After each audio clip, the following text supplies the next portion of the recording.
Hey everybody, and welcome back to Duck and Download.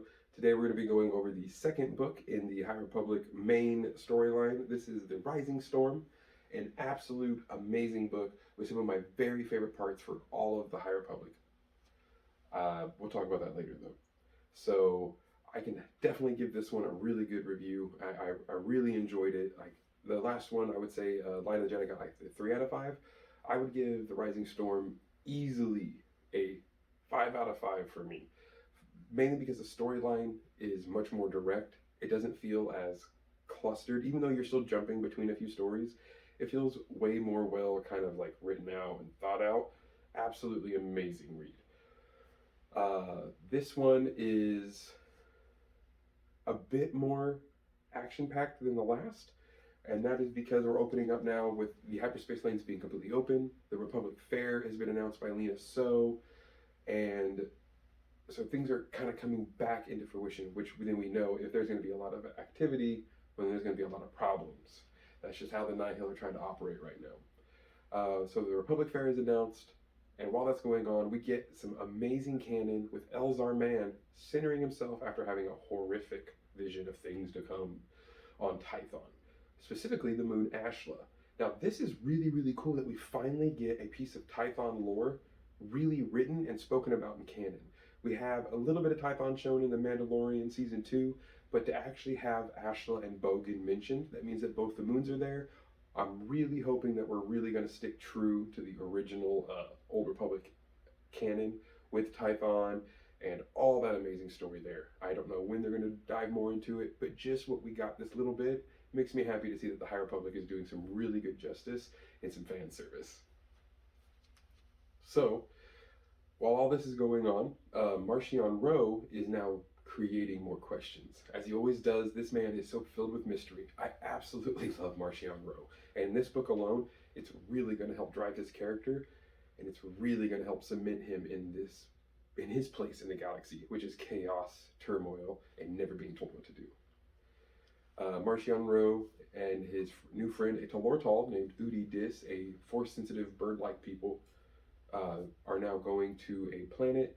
They meet up with one of Marchion Ro's family, Kufa, and this is actually when we're going to get a lot of backstory on, well, very vague backstory, I should say, on Marchion Ro's family, kind of what they've been doing. They dropped Jedha and how they got kicked out of Jedi by the Jedi, and how they've done something like this before. So that's what's really blowing my mind about this. This isn't the first time that the Jedi have gone up against Marchion's people or family in particular, and obviously it didn't go very good for Marchion Ro's family. He's like the last one. So, kind of building up a little bit more on why he cares so much about these Jedi, and kind of building up a lot more questions and a lot more interest in Marchion Ro's past and who the heck he is. I would love to get my answers, but the way they're stringing me along in phase one, it works out. So I'll live, and I'll just patiently bite my nails until we can get more answers about Marchion Ro. We're going to go back now to the Jedi as Marchion Ro finds an amazing artifact, and absolutely terrifying one, that's really going to lead to their some bad times for some Jedi. Bell is on the Innovator. Bell Zettifar and his master Indira Stokes are now on the Innovator, just kind of doing their thing, getting the Innovator ready and prepped for its launch to Valo for the Republic Fair, which of course doesn't go as planned, and the Nihil attack. Now, even for the Nihil, this wasn't actually supposed to happen. The Nihil were actually told not to attack anyone. Marchion Ro wanted them to kind of lay low for a second, but in a group of marauders, that's not going to work out very well. They think they have an easy target, and of course they don't. There is some very, very big things happening in this part of the book that I don't want to exactly ruin, but let's just say there is a hard impact on Bell that we definitely want to say, wow, well written, very suspenseful. This fight scene with the Innovator had me really on the edge of my seat because I was very worried some bad things were going to happen to some people I really liked. Cutting back now, again, we're going to be back with Marchion Ro underneath in these caves, going to find this ancient artifact, this temple they keep talking about.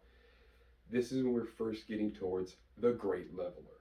I don't want to go into too much detail because this is going to be one of the biggest bads I think that Star Wars is going to drop in a while. Marchion Ro using this thing to just decimate a very select people. I highly, highly recommend this book, if not just for this part, and really cementing in this idea of Marchand Rowe pulling all of his cards and getting ready to really go all in. This is when we first get to see what the leveler does, and we realize it's actually something that attacks force sensitive creatures. Udidis becomes extremely terrified of just the idea of nothing. His father comes out of nowhere and is speaking to him in his head. He has illusions. He has horrible terrors, waking terrors. And that's kind of what we're realizing. Oh, this is the Great Leveler.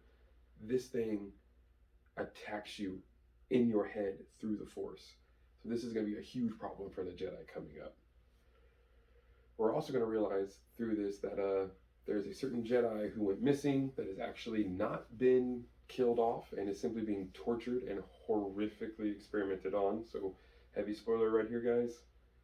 Lone Greatstorm is still definitely alive. I know it's this part of the book is actually very scary. Like they really show the darker side of the Nihil, and this book opens up to the fact that this isn't all flowers and Jedi. Like, yeah, some people have died, and that's pretty normal for Star Wars, but this is going to be dark. This is going to get bad. Loden has both his Liku cut off. I mean, like, just horrible stuff's happening to this poor guy. Thankfully, though, he's able to start talking with Mary Santeca through the Force as some of the drugs kind of wear off, and we're able to get some really cool talking between the two of them. It's hard to tell if Mary Santeca knows what's going on, or in her old age, in her kind of senile brain, she's just kind of accepting it maybe, but it's a really fun part. We're going to get back now to Elzar and a lot of the Jedi arriving on Valo. This is when Elzar, you can see, is becoming far more unstable with his, I'll just say, lust after Avar Kriss. He kind of doesn't like sharing her with the galaxy, and she doesn't show up on Valo because she's busy fighting off the Drangir, and he's not okay with that. We'll be getting into what she was doing fighting off the Drangir later in our comic book review. So, things are all accumulating. We have the attack on the Innovator. That's ending. They're all going to Valo now, but the problem is when they show up to Valo, so does the problem. The Nihil show up in force, ready to destroy everything. They are not just trying to kill people here. They're trying to kill Lina So, and they're trying to prove a point. With this point, Marchand Rowe is trying to take over all of the Nihil. In a scene before they get to the fair, Marchand has a really big fight with Pan Orta, who is pretty much one of the biggest thorns in his side from his other Tempest runners. Well, they have like a moment of, let me show you who's boss. Also a beautiful scene. Really puts a lot of respect in my eyes for Marchand Rowe. But they're using this now. So Marchand Rowe, after having this big ordeal with Pan, where everyone's like, you know, the whole Nihil saw this. How does he rally them? He rallies them by kill Lina So, destroy the fair, let's send a message, and do they. This attack was not meant just to take stuff and be rich. This attack was entirely meant, the Nihil entirely are just trying to crush the spirit of the Republic, which they almost do. But this leads into Elzar Mann losing it, giving into the dark side in such a powerful run of emotion that every single Jedi on Valo feels it, and some even outside of Valo. Love this scene. This is when we really get to see the dark side pull through for the first time in the light, or in the High Republic, I should say, sorry. It's a beautiful scene. It gets me tongue-tied and just super excited thinking about it. Elzar gives into his emotion and gives into his hate of the Nihil and his hatred and how all they want is to hurt and all he wants is to save, and they just keep messing up his plans, and he's had it. So as they're attacking part of the Sky Island system to represent different planets in the Republic Fair, he grabs one of the islands as it was falling and slams it into a Nihil ship, destroying it, just wiping it off the face of the map. There are a few other times he's going to kind of lose his cool, and it's so amazing to see. They really do a good job of showing the constant strife and war going on in Elzar Mann between letting himself go and fall into the dark side and remember his Jedi path and come back to the light, kind of using the dark side as he needs. Beautiful scenes in here where you can kind of tell Elzar is figuring out a lot about the Force. I absolutely love this book for this scene in particular. This is the thing that makes me want to give it a 5 out of 5.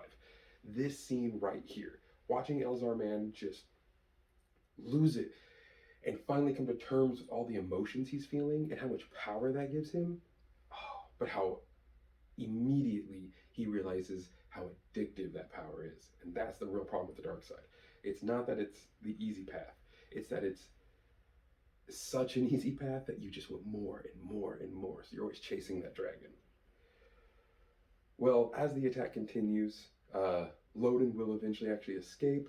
It's such a beautiful scene. We're finally going to get him reunited. We get Belle and Loden back together, and this is when we get to see what the Great Leveler does. Marchion Ro looses the Great Leveler, and it attacks Loden and Belle. Not on Valo. This is over, I believe, Geisel. This is during the last little bits of the attack on Valor, but it's horrific. This is again when we get to see that this creature puts both a Jedi Master and this young, hopeful Jedi Padawan who just finally got the man who taught him everything and a man he loves and respects back, and it tears them apart. Not physically. When it attacks, Bell goes into a horrific mental terror, and he can't see, he can't feel, he can't touch the Force without it trying to destroy him. And it almost sends him completely into a mental breakdown, and he doesn't even see the thing. It's just the aura of the Great Leveler coming near them. But it does get to Loden, and it is quite the sad and really impactful scene when we get to see Stellan Geos find Loden's body, which has been petrified.